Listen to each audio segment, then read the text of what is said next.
Oke, Sobat Anti Narkoba, kembali lagi bersama kami BNN Kota Gunung Bengkulu berdialog. Dan tadi saya sudah janji kepada Sobat Anti Narkoba untuk menghadirkan bintang tamu kita pada hari ini sebagai remaja pengukir prestasi. Dan ini ada satu adik-adik kita remaja, silakan. Terima kasih Kak ya. Oke semuanya, assalamualaikum warahmatullahi wabarakatuh. Assalamualaikum. Perkenalin, nama saya Cece Remargo Olanda.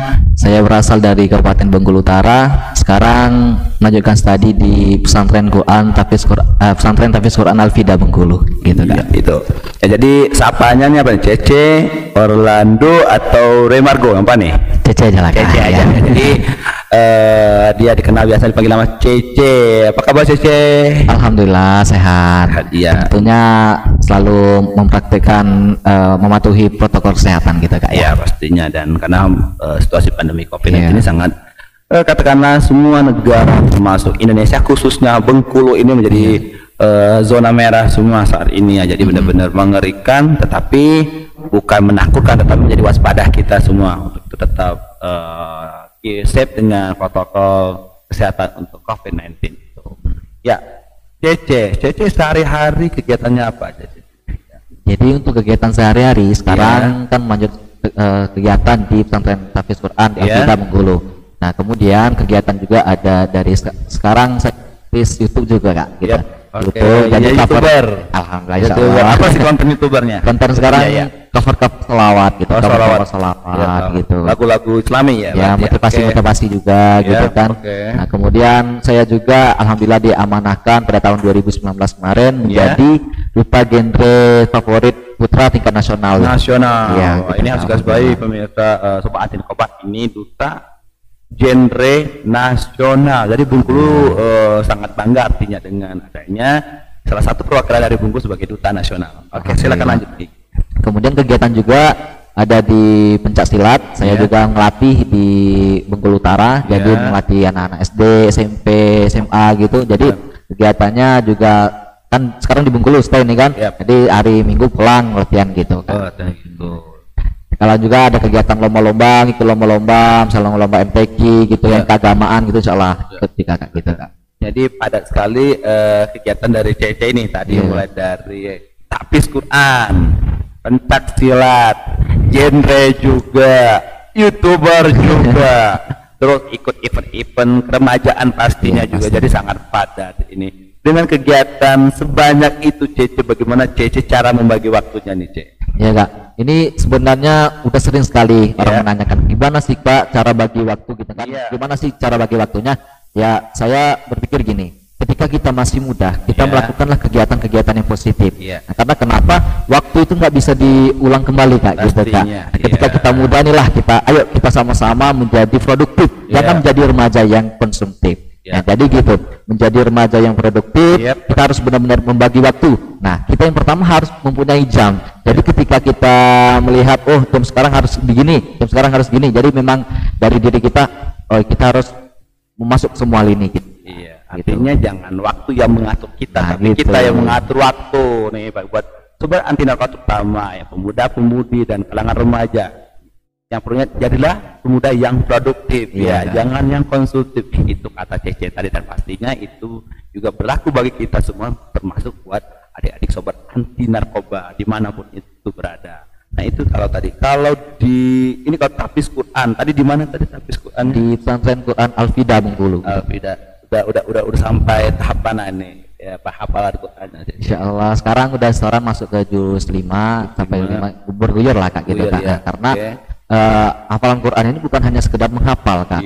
Karena kenapa kami pesantren Tafiz ini harus menghafal benar-benar halamannya kanan kiri atasnya gitu. Kalau sekedar menghafal sih bisa mudah cepat gitu. Jadi memang kita memang siap di tes, memang siap terjun di masyarakat gitu kan. Artinya bukan hanya menghafal, melainkan juga pemahaman pastinya ya.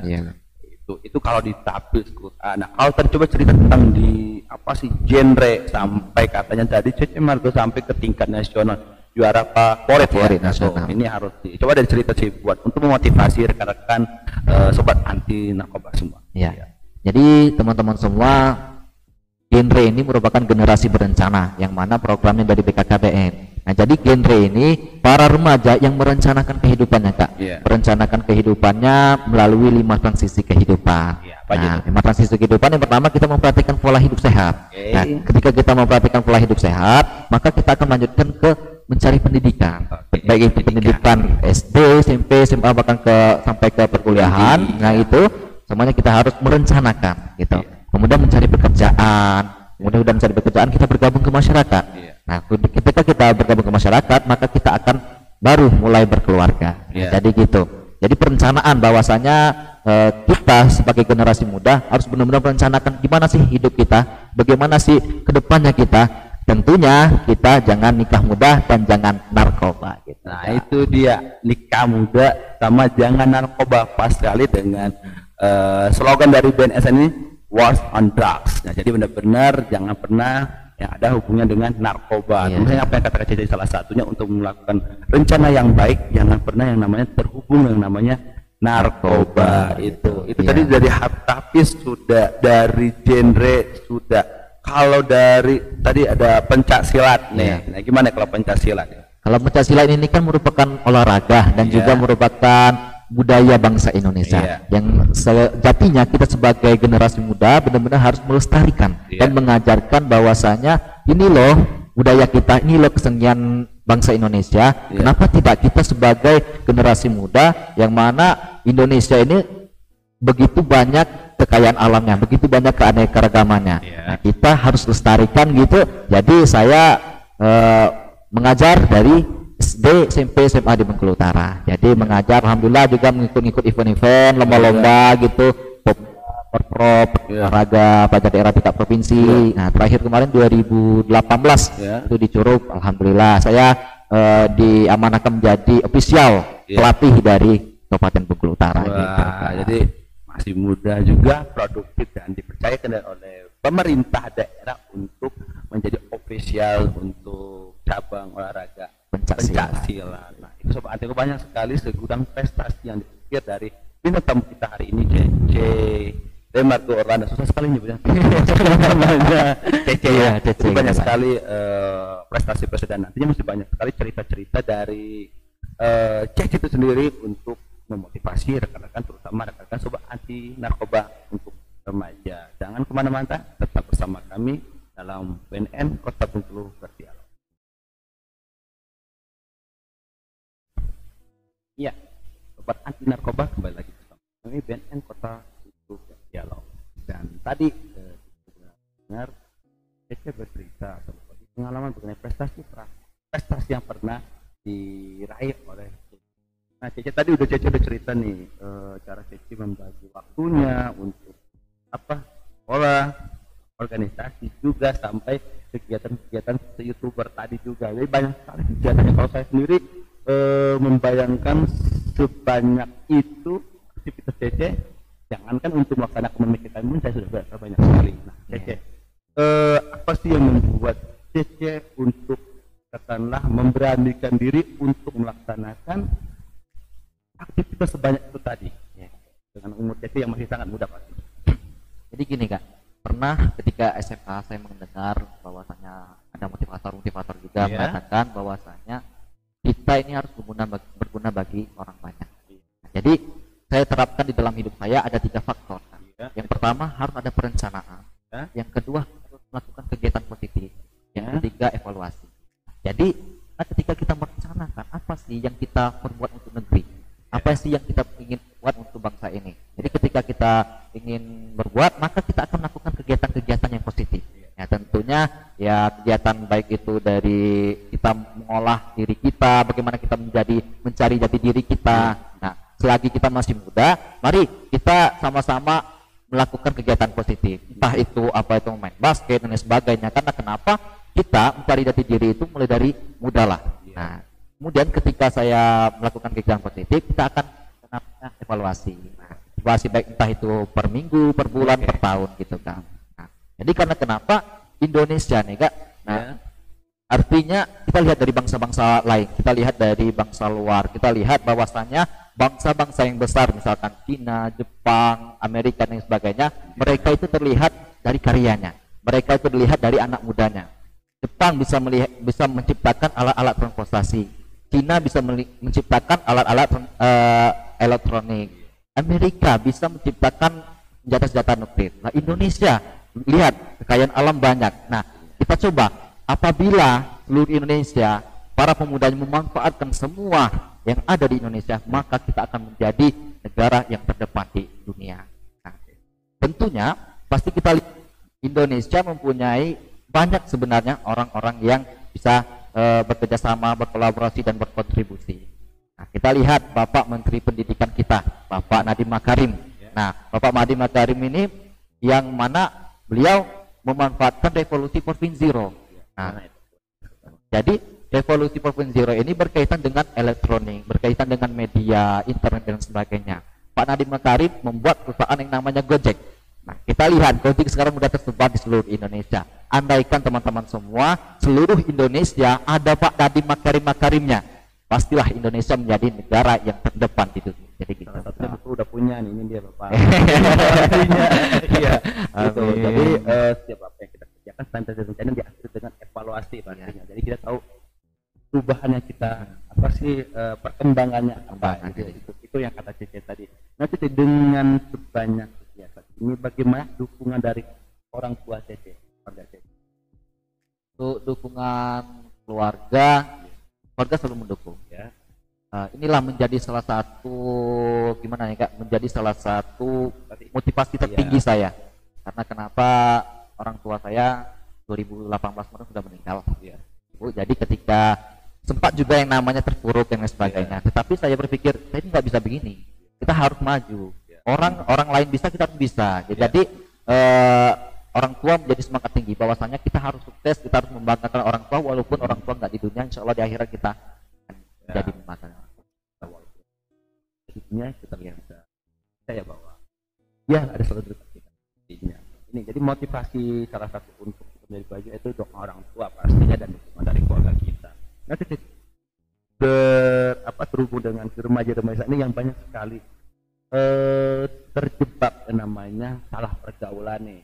Bisa tadi penyalahgunaan narkoba atau juga berhubungan dengan seks bebas juga, atau penyalahgunaan elektronik dan media sosial itu banyak sekali. Tadi kita juga narkoba, pemerkosaan anak atau pencabulan yang tentang umurnya ya lebih kurang seperti seumuran Cece yang benar-benar tentang umur. Bagaimana pandangan Cece? Jadi pandangan Cece selama ini kita memang benar membutuhkan seperti role model, membutuhkan seperti yang dicontoh. Jadi kenapa selama ini jujur dari Cece melihat teman-teman ada misalkan selama ini melihat hanya pandangan mata kan? Nah, jadi setelah saya mengikut organisasi, saya tahu materinya seperti ini, bahwasannya narkoba itu berbahaya dan sebagainya, maka saya berguyur, saya masih tahu bahwasannya ini salah loh teman-teman. Nah, ayo kita bangkit, ayo kita sama-sama melakukan kegiatan-kegiatan positif gitu kan. Nah, jadi gitu. Jadi karena kenapa perlu kita sebagai generasi muda harus memilih, harus memfilter lah. Jadi bukan hanya IG aja yang kita paham filternya ya. Jadi kita harus paham tentang bahwasanya sekarang zaman revolusi 4.0. Semuanya bisa di download, semuanya bisa di update dan lain sebagainya. Karena kenapa? Dengan adanya revolusi 4.0 ini kita harus menjadi garda terdepan. Garda terdepan karena kenapa? Revolusi 4.0 ini bagaikan dua mata pisau. Karena kenapa dua mata pisau ini merupakan satu ini bisa negatif, satu bisa produktif, bisa negatif gitu kan. Bisa mencelakakan. Nah itu, nah yang bermanfaat. Misal kalau kita memanfaatkan revolusi 4.0, kita bisa jadi youtuber tadi, selebgram tadi. Kalau negatif ini dengan adanya sekarang MIA, masyarakat ekonomi Asia, kita lihat semua barang-barang bisa masuk ke Indonesia, kita juga bisa impor ekspor kan, apalagi misalkan dari narkoba itu pasti ada juga di dalam MBA-nya. Maka kita harus benar-benar memfilter yang mana yang baik dan mana yang buruknya gitu.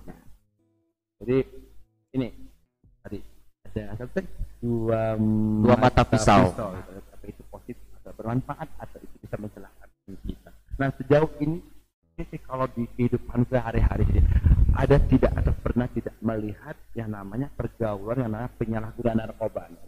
Pernah nggak melihat atau mendengar? Sekitar CC pertama itu mendengar aja. Nah, kemudian karena saya juga penasaran, lihat kan di daerah saya juga ada ini penyalahan atau pakai ngelem gitu. Oh, ngelem. Nah, ngelem. Jadi kira poin pertama kan kok kenapa main-mainnya tuh di misalkan di jembatan kan. Terus jembatan turun ke bawah jembatan.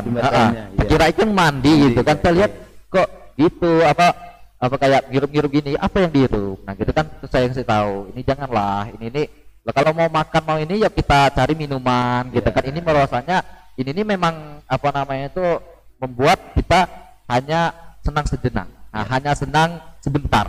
Ketika kita mencoba sekali, maka kita akan ketagihan gitu kan. Nah, gitu kan Kak? Nah, saya juga orang-orang inilah maka kakak paham gitu Kak. Ya, jadi kalau di lingkungan mungkin di lingkungan daerah tempat tinggal. Kalau di lingkungan pergaulan CC nih, kan CC sekarang tuh banyak di Bengkulu stay-nya nih. Kiranya Bengkulu katakan lebih ekstrim dibandingkan daerah CC ya Mas. Kabupaten tadi Harga Makmur kan. Desa apa tadi? Durian. Dibandingkan dengan kota Bengkulu yang kata-kata ya benar-benar urban dari manapun sudah berada di sini dan apapun ada di sini. Kalau CC setelah pindah atau stay di Bengkulu ini ada tidak perubahan atau pergaulan yang CC rasakan? Kalau untuk perubahan jelas jauh ya Kak ya. Karena kenapa di Bengkulu juga saya bukan gimana ya mensibukkan diri mensibukkan diri dengan kegiatan-kegiatan yang positif. Karena kenapa dari pagi sampai sore saya di pesantren. Nah, kadang-kadang malam mengikuti pengajian gitu kan, juga buat konten gitu, kadang latihan silat dan sebagainya. Jadi kesempatan untuk apa ya nongkrong sih nongkrong, tapi lihat dulu waktunya ini nongkrong ini gini. Kalau nongkrong yang nggak sehat tuh ya saya jauhi gitu. Kalau nongkrong yang sehatnya bagaimana menurut? Nah, nongkrong yang sehat ini bisa kita lihat nongkrong sama teman-teman, membahas gimana sih, apa sih yang kita bahas untuk kedepannya. Misalnya kita misalkan ada yang satu kita contoh, ada YouTuber di Bengkulu misalnya, kita ambil informasinya, ambil ilmunya, gimana sih Kak, bagilah Kak. Nah, kalau dengan cara nongkrong gitu, maka itu akan menjadi hal-hal yang positif. Artinya produktif jadinya. Jadi tadi salah satu kegiatan tadi YouTuber. Dan udah berapa subscribe-nya nih? Alhamdulillah udah tembus 1000. Wah. Jadi benar-benar kalau isinya konten dari YouTube-nya siapa nih? Untuk pertama kemarin konten cover selawat. Sekarang masih cover selawat. Kemudian juga dengan adanya sering ngasih informasi motivasi itu juga kami masukkan ke konten. Jadi seolah-olah dukunglah sama-sama, apapun yang menjadi, insya Allah di dalam konten itu akan menjadi konten yang positif. Apa nama channel YouTube yang tadi? CC Remargo Olanda. Iya. CC Remargo Olanda. Jangan lupa like, comment. Jadi banyak sekali cara untuk remaja produktif lah menjalankan aktivitasnya. Dan tadi seperti kata CC, kalau sudah berencana kita melakukan memilih dan memilah dan diakhiri dengan evaluasi, pastinya remaja kita akan menjadi salah satu remaja-remaja yang sukses yang ada di dunia ini. Jadi untuk sobat anti narkoba, sebelum kita ke misalnya kita jeda ini tetap di Kota Bengkulu berdialog.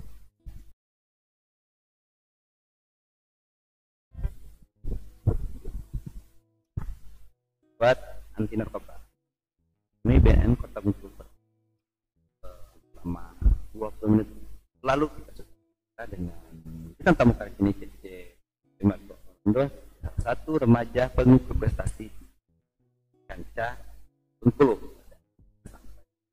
Nah ini, sebelum kita mengakhiri dialog kita hari ini, apa yang bisa CC sampaikan kepada rekan-rekan, terutama rekan sebaya CC tentang bagaimana cara untuk hidup berkualitas, apalagi yang namanya berhubungan dengan penyalahgunaan.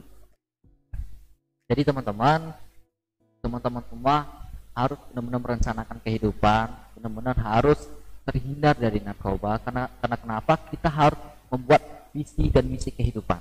Kenapa kita mengatakan begitu? Karena kenapa kalau kita nggak mempersiapkan visi dan misi kehidupan, maka kita akan bingung nanti bagaimana sih kehidupan saya selanjutnya gitu. Nah, tapi harus memang benar-benar diiringi dengan kegiatan-kegiatan positif. Nah, visi tanpa aksi adalah imajinasi. Aksi tanpa visi ini adalah sensasi. Maka agar semuanya terrealisasi, marilah kita berkolaborasi dan berkontribusi. Ya, gitu. Jadi apa dia terinci sekali pesan atau motivasi dari Cecep. Kan kalau semua pemuda-pemuda di Indonesia khususnya di Bengkulu seperti Cecep bisa berprestasi, terus bisa berkreasi juga, terus sebagai pemuda-pemudi yang produktif juga, dan bisa mengajak teman-teman yang lainnya untuk tetap berjalan untuk membangun bangsa ini.